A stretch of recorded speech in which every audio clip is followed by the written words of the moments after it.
I'm Morgan from Pack Hacker, and in this video we're taking a look at the Lowepro Tahoe BP 150, which I've been testing for 2 weeks. If you find this video helpful, hit subscribe so that we can continue making content that helps you travel smarter. Let's jump in.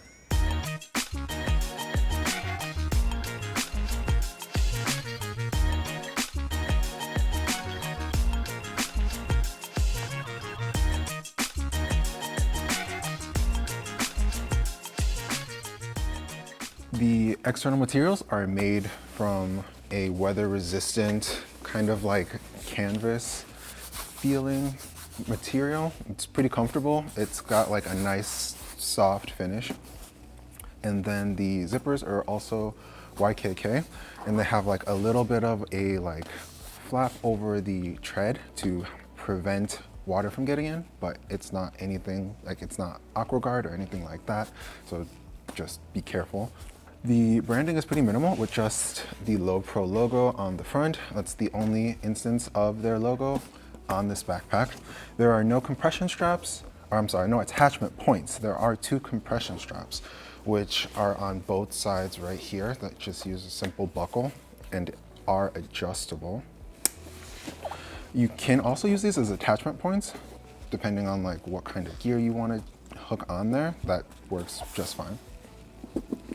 And then aside from that, the external is pretty clean and pretty minimal. It's just got like a very clean face to it. As for the harness system, on top there's a simple grab handle, and it's just nylon and got a little bit of like a foam core that's decently comfortable and plush. It does a great job, especially just like moving the bag and handling it. It's not the most comfortable for like long trips, like carrying through the airport might get a little tiresome. And because the fabric isn't like the most comfortable, it's not like the softest material, even though it's got like the foam pad in at the core of it, I wouldn't recommend for like longer trips. The shoulder straps have a nice amount of padding in them as well, and they're contoured to kind of help with the overall comfort when you have this on, especially with like larger camera kits and stuff like that. The added padding and the contour definitely does help make it a little bit more comfortable. There are no attachment points on the shoulder straps. And then, as you can see, the back panel has some more padding as well, just to kind of help with the overall comfort. However, there is no air channel, which I did have an issue or two when like wearing for an extended period of time. It got a little warm. So this is what it looks like on. The all black aesthetic blends in pretty well. It feels very much kind of like a turtle shell, just because it is kind of like compact in terms of length, and it protrudes a little bit for the camera kit. So one thing that I did accidentally do, especially in smaller stores, when like turning around or trying to maneuver, I would accidentally like knock some stuff over, just because it doesn't feel or look like it protrudes too much, but apparently it does, because I definitely knocked some stuff over in a grocery store. There are 2 secondary compartments. The first is just a quick little front pocket, which acts like as quick access, and inside just have a pair of AirPods. It has a nice amount of space to it, and all of this is like a little bit of extra padding as well, just to kind of make sure that everything stays protected. And so it comes down to like right about here. So you can get like a nice amount of stuff in this front pocket right here.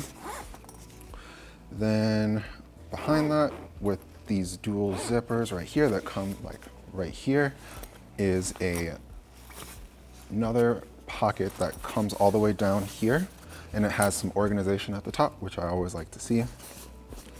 Inside can fit a tablet nicely in this slip pocket right here, and then like field notes. So you can see it's got like a little emblem, and then there's 3 pen or stylus loops, or places to store pens or stylus, a key leash, and then these are 3 more slip pockets This one is pretty small and not entirely sure what I could have put in there, but like a field notes one stuck in this one, and then this one, so you can kind of see, ends like right about here. And then the rest just kind of works as like a dump site for the rest of your gear. One thing that I did notice is this pocket is best for like flatter items, just because due to the kit and the main compartment's storage cube, there is no like flexing or like extra capacity. And so because of the tightness of this pocket, getting something like a little bit thicker into this pocket proved to be a little bit more difficult. And then also when like flatter items are in here, it kind of eats up the space of the front pocket, like the quick access one as well. There are two side pockets which can be used for water bottles, umbrellas, or tripods.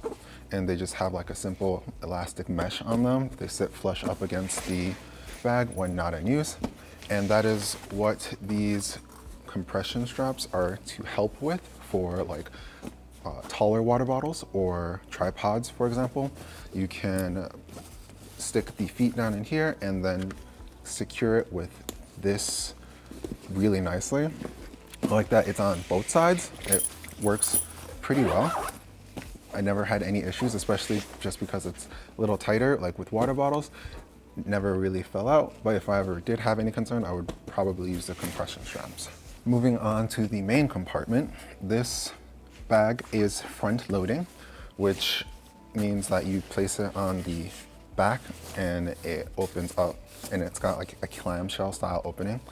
The one downside with that is when you place it down, like outside, if you put it somewhere dirty, I've noticed that the back tends to pick up because it's like a cloth. So then that gets dirty, and then if you put it back on, it's easy to transfer that dirt onto the back, which is not exactly ideal. So just something to keep in mind.